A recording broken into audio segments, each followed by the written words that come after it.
Do you ever see a successful woman on your feed or in a magazine and think, wow, it must be nice to have it so easy? Well, think again. Behind that glossy cover or smiling face is a ton of hard work, countless failures, and endless learning experiences. I'm Rebecca Minkoff, and I'm here to tell you that success isn't a walk in the park. It takes grit, resilience, and a willingness to take risks.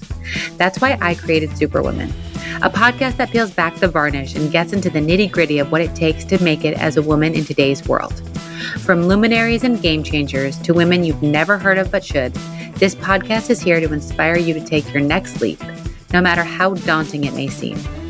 We'll explore the sacrifices these women have made, the highs and lows they've experienced, and the lessons they've learned along the way.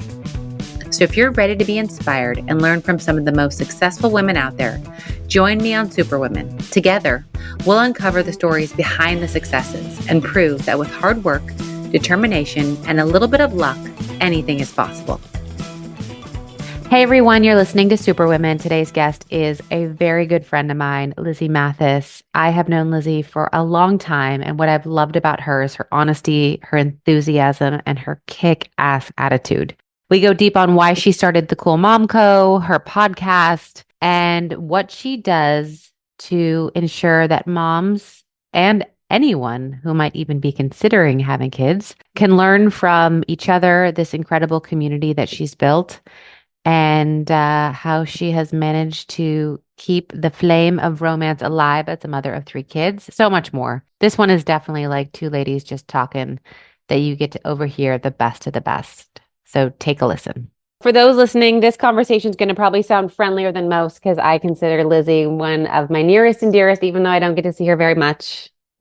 Welcome, Miss Lizzy Mathis. Woo, we did it. You made it happen. Against all odds. For real. So you and I have known each other for a while. We met many, many years ago, and I just loved how real and honest and authentic you've always been. You have an incredible company, the Cool Mom Co. You have an incredible podcast by the same name. Yes. You're just a cool mom. Well, hey, I don't know. I mean, listen, I don't know. I don't know if I'm a cool mom, but I am a woman who loves the skin I'm in. And if that's cool, then that's what I go with. Well, it shows. It like seeps through you that you have that love for yourself, which is so undervalued. I feel like people try, but you embody that, which is always probably why I like you so much. I think we just connected off the bat. And I think you have that same quality. I think you are just like that type of person where you're like, this is me.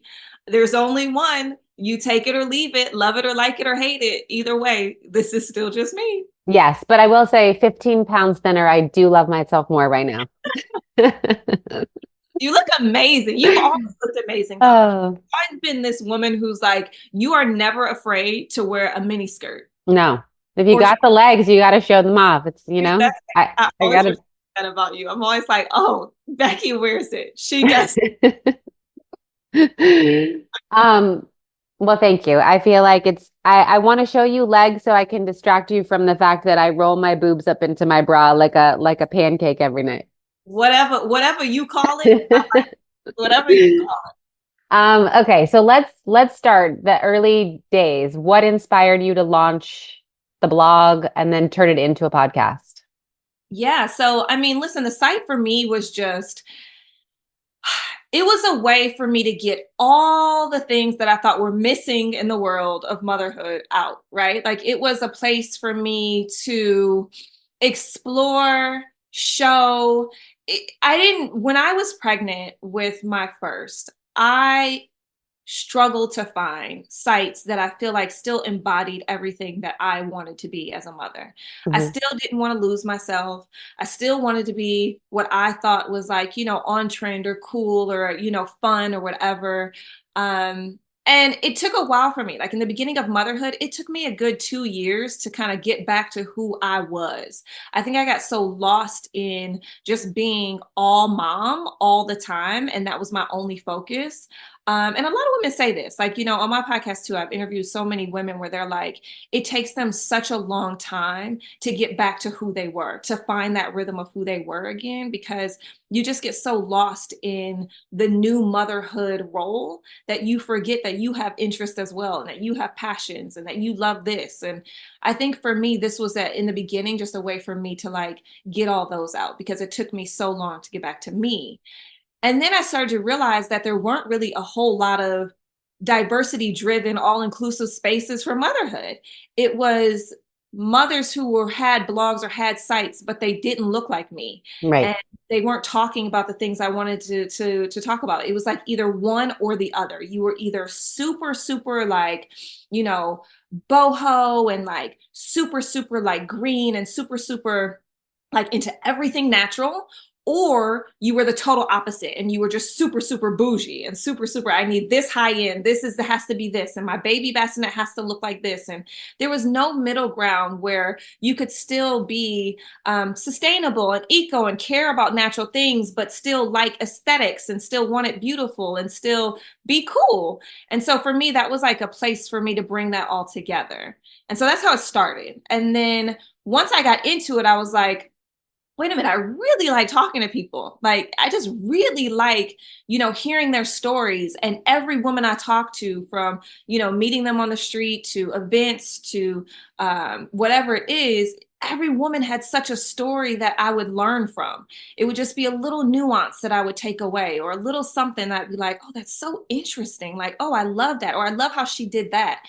And for me at the time, it was me just being a voyeur in other people's lives, right? Like, I was always wondering, how do these mothers look so how do they do it? Like, how do they make their balance work? How do they, still like grind or still be so successful, but then at the same time they have four kids. Hello, Becky. You were one of those women that I was like, how is that possible? I mean, at the Yeah. time, I think you had like two kids, but it was like, how is that possible? Like, what does that look like? And so for me, it was also just learning more. And the podcast came out of that, because I thought, if this is something that I want to know and I'm eager to like hear other stories and learn a Yeah. little tidbits, then I'm sure there's women out there who want to hear it too.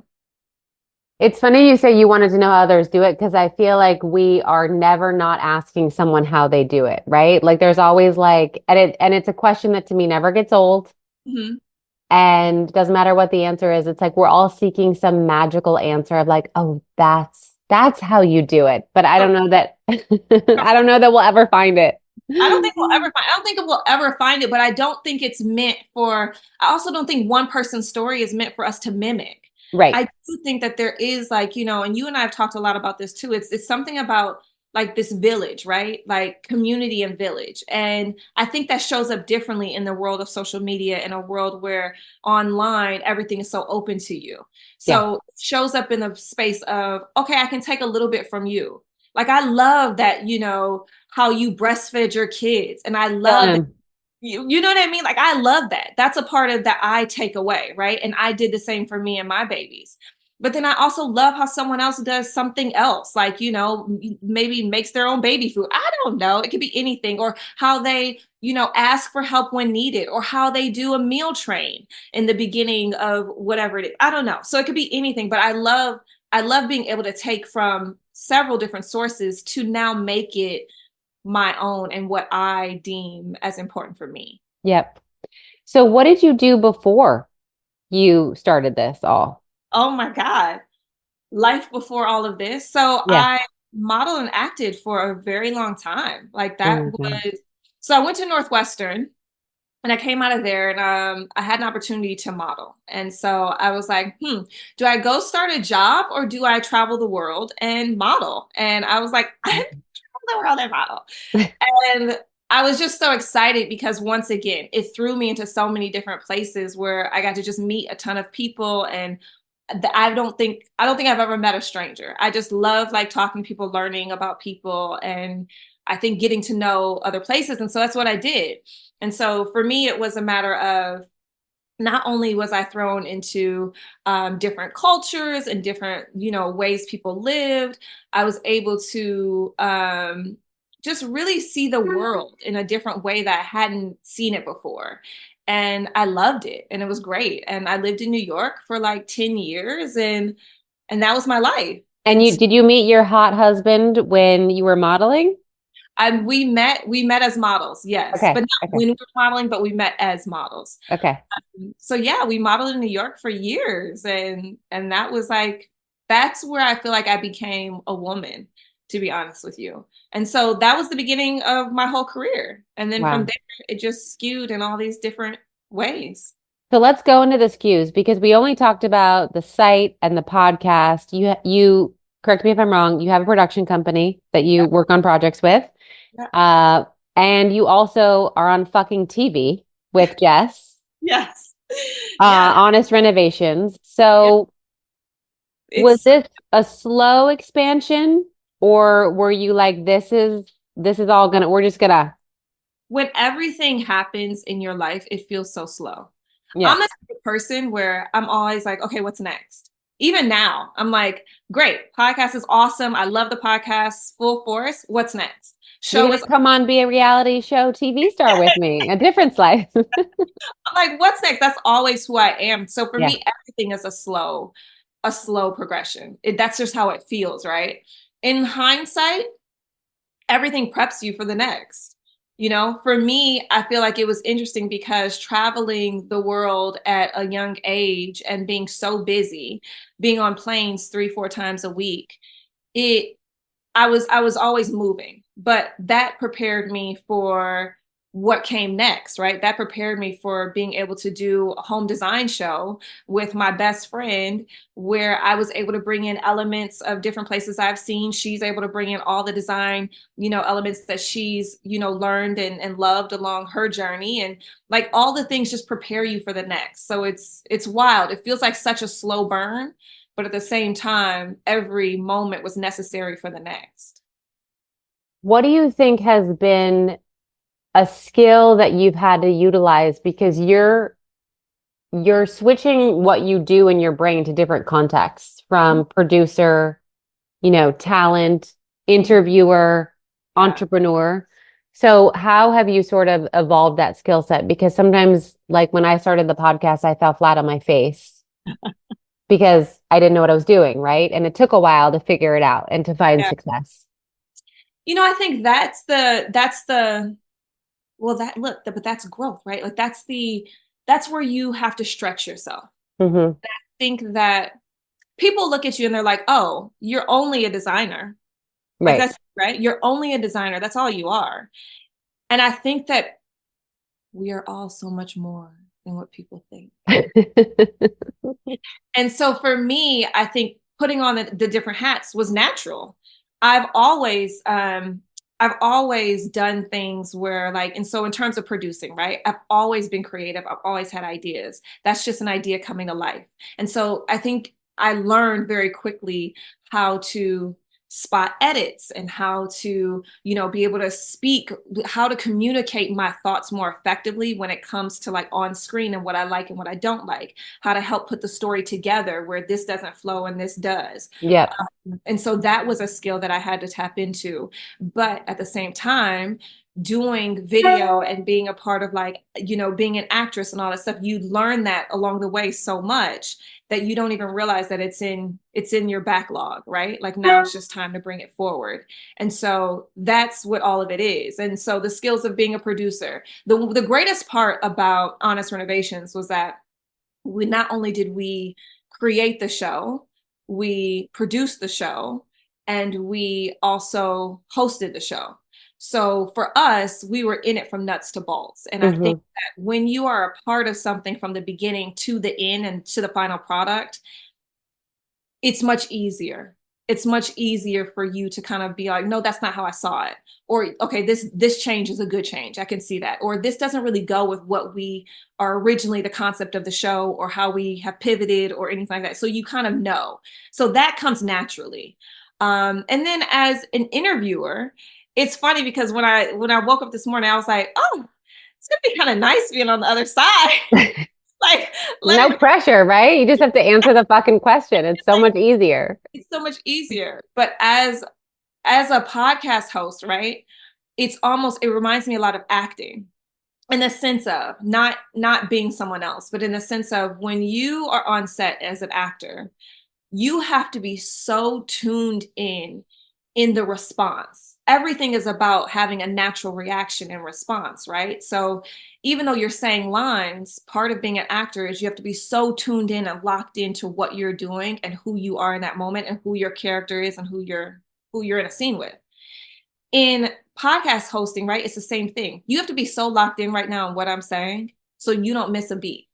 You have to hear every word. You have to hear every sigh, every breath. You have to read my body language. You have to know when I'm getting slightly uncomfortable or when I'm getting excited to go in further. It's like all these little nuances that you really have to like pay attention to when you are interviewing someone. Yeah. And it's very similar in acting. So that it's like, once again, it's like, I don't know. For me, it's just like everything led to the next. So I feel like I'm sharp on all levels.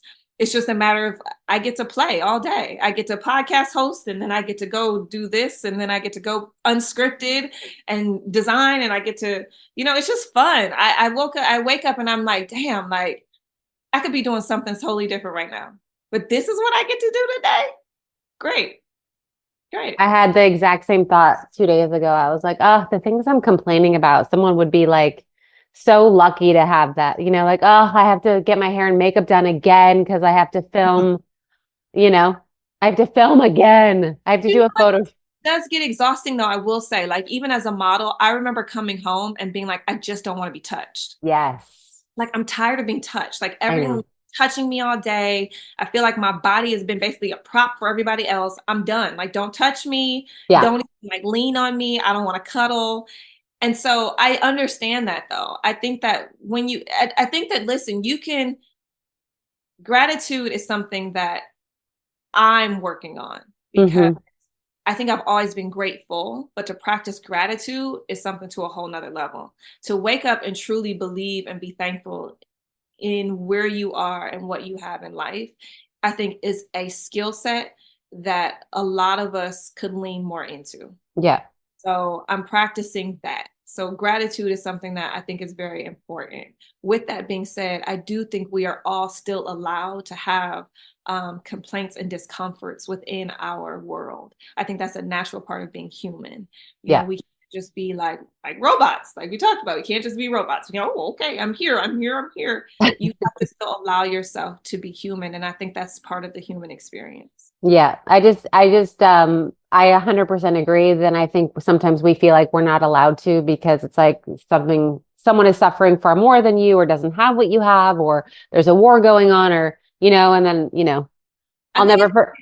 I think it's different being human and feeling entitled. Yes. Those are two very different things. Yeah.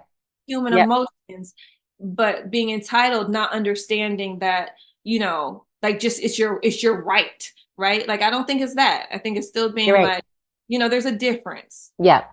Yeah. So you're saying that when my daughter was complaining that she didn't want 2 friends at the mall instead of 1, and I was like, there's a hostage that's been there for 9 months. I don't want to hear about your best friend's bullshit at the mall. But maybe that I took it too far. I don't think you took it far at all. I personally parent with that approach. So there you go. Oh my God. On that one. Oh my God. I literally took my 2-year-old down to the pool because we don't have a gate yet. I was like, you go in that pool, you die. Okay? No going in the pool. Dead. No more you. Yeah. That's like when our kids or whatever, when they were younger, they for some reason, my middle, she would love to talk to strangers on the street. No fear. You know how they say like what do they call a stranger danger? Yeah. No stranger danger. Yeah. Whatsoever. I mean, every time I'd be like, you still want to live with me? You want to live with me? You gotta be with me, then you gotta stay right by my side. You can't go over there and talk to strangers. You gotta stay with mommy. Stranger danger. Like, you want to come home with me or you want to go home with them? Which one? Oh my God. Oh my gosh.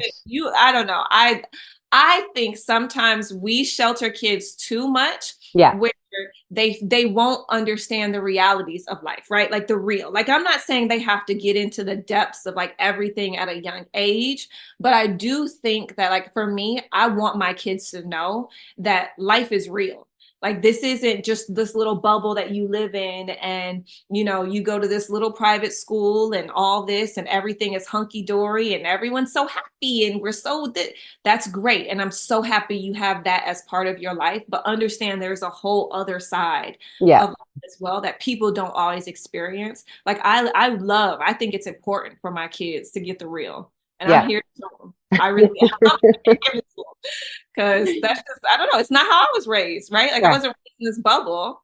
Yeah. So I feel like there's no way at this moment in time, there is no way as of today that they would have the same struggle or the same kind of like fight that I had growing up. It's There's trying no to figure out how to give it to them, because I like you had to fight and we had struggle, and and it's like, how do you give that to them when you're like, yeah, when you've reached a level of success or whatever that you want to enjoy things, and you can't be like, well, you can't come with me on this trip because only I get it to earn it. I don't know. My husband and I talked about it. Look, it's so funny you say this, because Issa and I were talking the other day and we were like, we took them somewhere over spring break, I want to say, and they were a nightmare. They were like complaining the entire time, and this wasn't right, and the food wasn't this, and this, blah, blah, and they didn't like where they were sleep, whatever it was. And I remember looking to him in that moment, I said, this sucks. Yeah. It sucks. I love them. I love spending time with them, but this right here sucks. I think we have to like figure this situation out a little bit better. Yeah. So now fast forward to the summer and we'll do some family trips. I'm not going to just leave them at home. We'll do some family trips. But he was like, for your birthday, do you want to take like the kids, since we'll be on like that side? Do you want to just like continue to travel with the kids? I was like, no, bring them home. Bring them home. We're going home with them. And then I and you are going somewhere else. Yes. No, don't you remember the trip? Absolutely. And I think it's okay also to know your boundaries and say, right now, my children are at an age and a stage of life where they don't always appreciate everything. And it's okay for me to be like, deuces. If I can, I don't know. I'm okay with that. You got to be where you are. You got to be where you are. I love it. So you said a couple of things I want to go back to, which is you own your destiny with yourself as a solo entrepreneur, let's just say, with the podcast and the site. But as a production partner and on the show, you've had to deal with a partner with opinions. So I'm curious how you've navigated that space. Why are you laughing? Because I think when you not only and your friends and your best friends. So there's best friend, business partner. Yeah. I think it's a challenge when you work with friends or people you're close to. But then there's also a challenge when even you're working with just people who you work with and there's a difference of creative thought, right? And execution. Yep. I think through this process, I've learned that business and friendship are separate. Okay. And there's no space, which thank God, thank God, Jess and I are both not sensitive people. So thank God we are the type of people where we're like, yo, that was uncalled for. That was too far. Let me just tell you about yourself. Let me check you real quick. And we're both like, it's like we're not holding on to it. Right. In regular life anyway, like we could call, I'd be like, dude, why aren't you picking up my phone call? Like, stop. Like, what is this? Yeah. Oh, I'm so busy, blah, blah, blah. I don't care. Dude, figure it out. Like, if I need you, I don't know. So, it's like, to be those type of friends, I think are important if you're going to get into a venture like this, because you're going to be challenged in so many areas. And also when you have two very strong female types. Yeah. I think that also presents in some areas, like you have to learn when to fall back and when you want to fight your battle. Yeah. And so that's like a marriage. It's like, for me, that's what I could equate it to, because Jess's personality is very much like my husband's. And so for me, I was like, oh, okay, that's cool. Don't fight this battle. I'm straight. You can have this one. Right. This one, this is important to me, and I need you to know that. And so, we have a lot of private conversations, Jess and myself, to make sure that we're on the same page. And when we're not, we get it out, and when we're good, we're good. I think with everyone else, though, it's also important for us to be a united front most times. when it comes to speaking with other producers and when it comes to creative ideas, when it comes to all that stuff. So people know that we stand firm, right? Yeah, you have to. You have to, even if internally you're like, oh, I don't Yeah, know about this. exactly. And so I think that's a challenge, but it's a work in progress. I will say that. It was fun.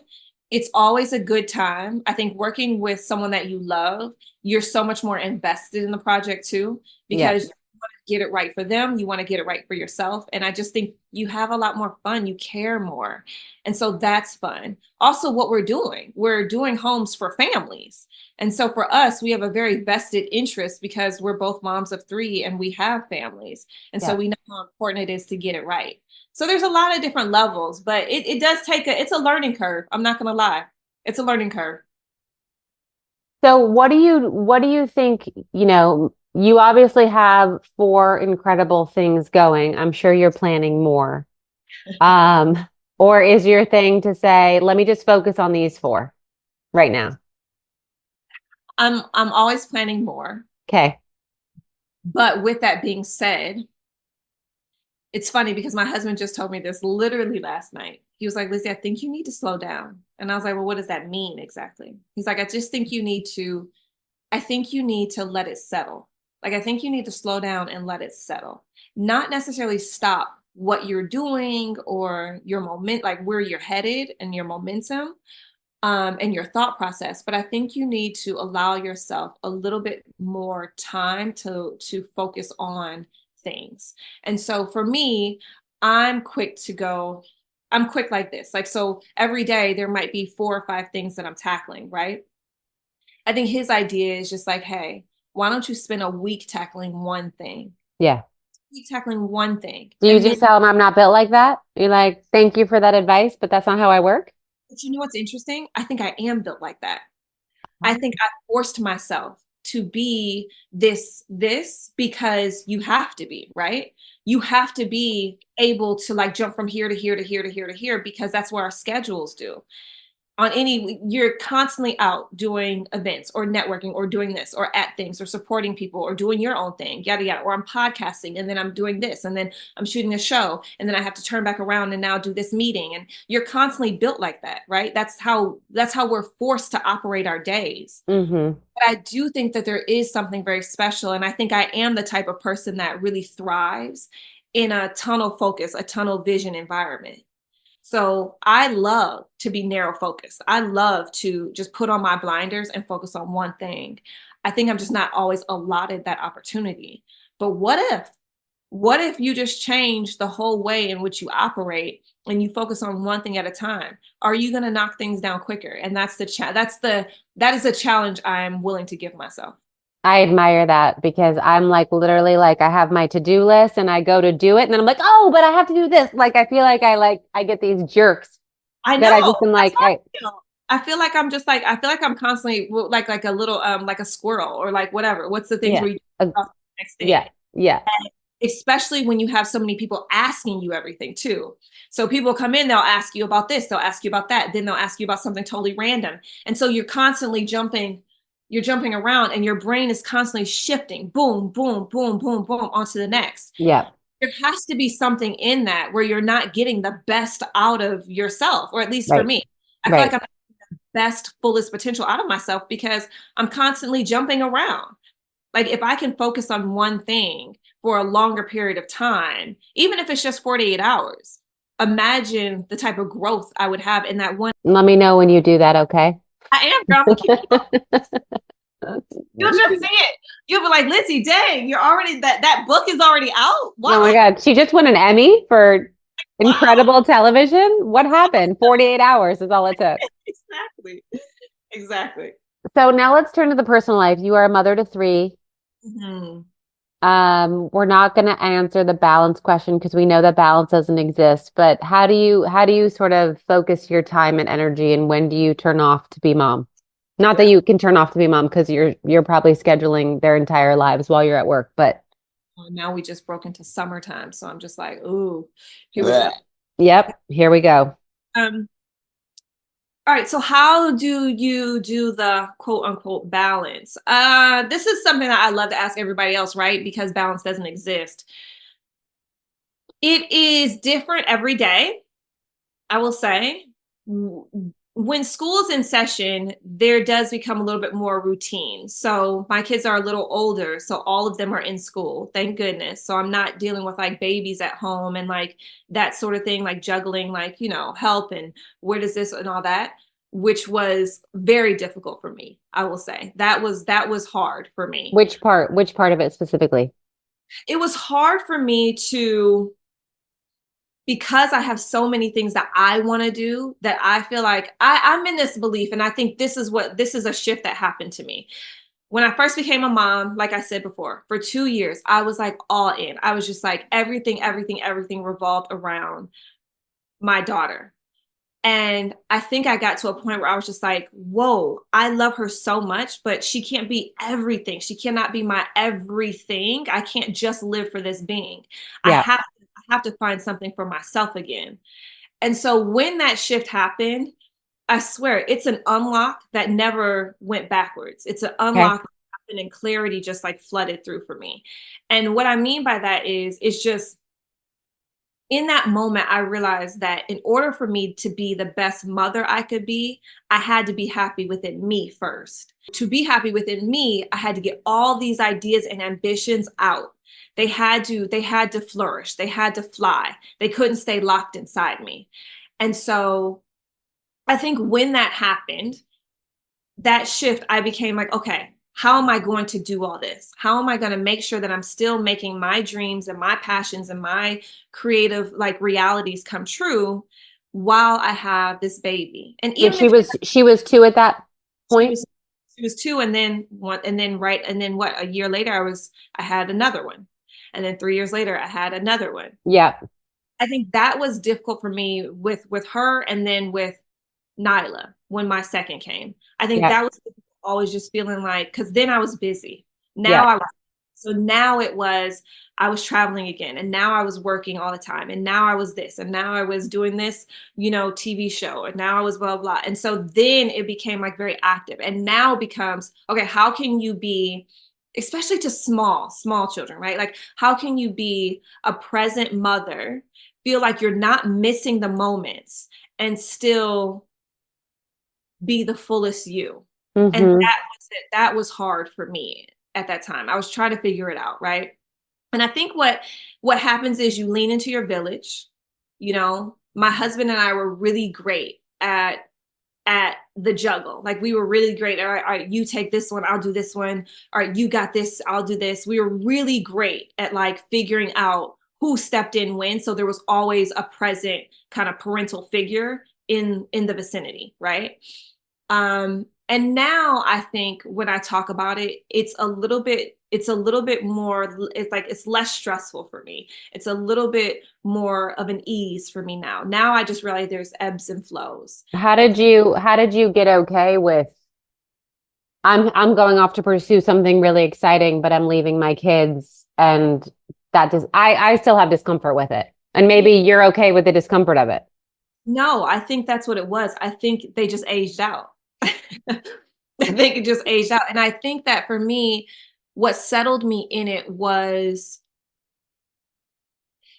knowing that I was going to do something that I feel like they would be proud of later on. Mm-hmm. It wasn't, I think, but then I also got very honed in on what was a yes and what was a no. If I was Okay. going to be away from them, it had to make sense for me. Yeah, the ROI has to be like wicked good. Has to be good. Yeah. It has to be worth it for me. It has to be worth the end of the day, right? Like, I have to be proud of it by the end of the day. Yeah. And if it wasn't, then it wasn't worth for me leaving. It just Yeah. wasn't. Like, time was important now. And I've spoken about this a lot. There's two moments in my life where time became very relevant and important to me. It was becoming a mother. Mm-hmm. Time away from my kids meant something. Yep. My time was very precious because they were important to me. They were my life, right? And so because I loved being around them and being present for them so much, and I wanted to be such involved mother that for me, being away from them, time was very important. So multitasking, I got better at that. I got better at like figuring out how to do a couple things here and there all at the same time. I got better with that stuff. But time was important because my children were important. Yeah. And the second time is when I lost my mom. And then time like did a whole woo, woo, woo again, where it came smacking me dead in the face. And then I realized that, wow, you don't have a lot of time. Right. First one was like time, you have to multitask, learn how to use your time wisely, make sure that, you know, if you are away from your kids, it's important time is being usefully used. Then it became, you don't have a whole lot of time. Mm-hmm. Time is not something that is just endless and just comes and it's just there for you whenever you want it to be. Time is finite. Time only exists for a certain amount of it, and you don't get it, and it's not endless. And so you have to make the best use of your time while you have it. Yeah. Wow. That's And profound. And I'm sorry that it took losing your mom to figure that out, but it put everything into focus. for everybody, everyone will lose someone. Yeah. Everyone will lose someone that means something to them and that is very important and integral in their life. And Yeah. when that happens, I think it's just that's the process that happened for me. And I was just Yeah. like, and so now more than ever, I'm back into this whole zone of where I'm like, all right, time is important. So Yeah. what am I don't have time to be like, oh, I'm so sad today. Blah, blah, blah, blah, blah. Like now it's like, okay, what can I be doing with my time to make sure Yeah. that I'm living to my fullest potential? Yeah. And that I'm my most happiest and that I enjoy being in my skin, Yeah. right? Like I don't have time to feel anything else because it's just a waste of it. Yeah. I love it. I could talk to you all day. You know, I could talk to you all day. I could. All right. So you know the last two questions are coming. Okay. Piece of advice you'd like to relay that either you learned the hard way or someone gave to you that you want to pass on, and something we'd be surprised to know about you. I think time is what's relevant to me right now, right? Like I think that I learned that the hard way. You know, I learned the hard way through grief that time isn't worth being taken granted. It's taken for granted. It's just not. Yeah. And I think that we get so lost in our day to day. We get so lost in our mundane and the stresses that we really put on ourselves. You know, I heard something recently and I thought this was amazing. And then they said, it was actually Jeff Bezos, and he was like, you know, stress is something that we put on ourselves. Stress is the task, the to-do list that you just haven't tackled yet. Stress is procrastination, basically. And the way you get rid of stress is you just do the things that you know you can do. And anything that you know you can't do, you can't be stressed about because you have no control over it anyway. And that really hit me because I think naturally we are so used to putting stress on ourselves, but it's really just the things that we know we need to get done. So get those things done, and things that you can't and you don't have control over, you can't stress about it anyway. Yeah. Also, fear. You can't fear the unknown because how? Right? Like Yes, how? you can. You can fear the water that's black and know that there's sharks in it. Okay. No, that's just being like, just don't go. That's not fear. Girl, just be smart. Don't go into the dark water. But that was a big thing for me too. Like, right? Like, what do you fear? Like, why are you afraid? Like, what are you afraid of? Yeah. Be fearful of something that you don't even know yet, right? Fear is a fight or flight kind of emotion. You don't know it until you're in it. So don't where it's there. Yeah. So yeah, I think those type of things I think are the lessons. And then what do you don't know about me? Okay, I have it, but I have to show you. Okay, I'm ready. It's just words. It's like you can still do audio. But Peter Piper picked a peck of peppers, peck of peppers, Peter Piper picked a Peter Piper picked a peck of peppers, where's peck of peppers, Peter Piper picked. Oh my God. I tried to do that forever growing up. I can't believe you can do it. I never could achieve it. You get mad props for that. Stuck with me. I don't know. I think that's it. Anything else? I mean, look, I'm pretty open book. I don't know. Anything someone doesn't know about me. That's a good one. I'll take it. I mean, listen, I think everyone knows this now, but my husband and I have been together for 20 years. Yeah. I don't know. kind of like a interesting fun fact that people We're are. rare breeds, you and I. It's a rare breed. Staying married and, whoa, living on the edge. And that we still look 20. Look at that. I know. Look at that. Not today. Not today. But, I've got my Zoom blur on. Where can people find you, follow you, download the podcast, listen to it, only listen to the podcast? Oh my God, do all the things. So you can follow me at Lizzy Mathis on Instagram and TikTok. And you can go to the podcast, the Cool Mom Code podcast, on anywhere you listen to podcasts, Spotify, Apple Podcasts, all the things. And check it out. It's like a really good listen. I mean, listen, Yes. I've had Becky on. I've had some really dope moms and women on. And I think what's cool about it is that we don't necessarily just focus on motherhood. Yeah. Like, it's not It's a nice balance. about mommies, and it's not really that. It's really talking about the woman and how that intersection of womanhood and motherhood kind of meet, and what the story is behind these women and how they got there. And I think that's just dope because I think it's inspirational. I think that for me, especially as a new mother, I was still trying to figure out what the pivot looked like. I was trying to figure out what this new life and this new world was going to look like. And I think these women get on here, and these are women that you are inspired by. These are women you look to for advice, and like you look to them for inspiration and so many things. And so for them to get on and just so vulnerably share their stories, it's a beautiful thing. And so if I can help push that in any way, I'll be the vessel. Well, I was on it and I've listened to a number of them, and you're an incredible interviewer, and it's fun. It's like just a nice balance. So It's a good time. love you. Love you. Thank you for You're having the best. Yes. Bye. me. Bye. I just wanted to thank you guys for listening to today's episode. I also want to ask you to rate and review the show wherever you listen to podcasts. I know it's a pain in the butt, but it actually helps with search and algorithms. So if you love this podcast, it is an easy way to get it more visible and out there.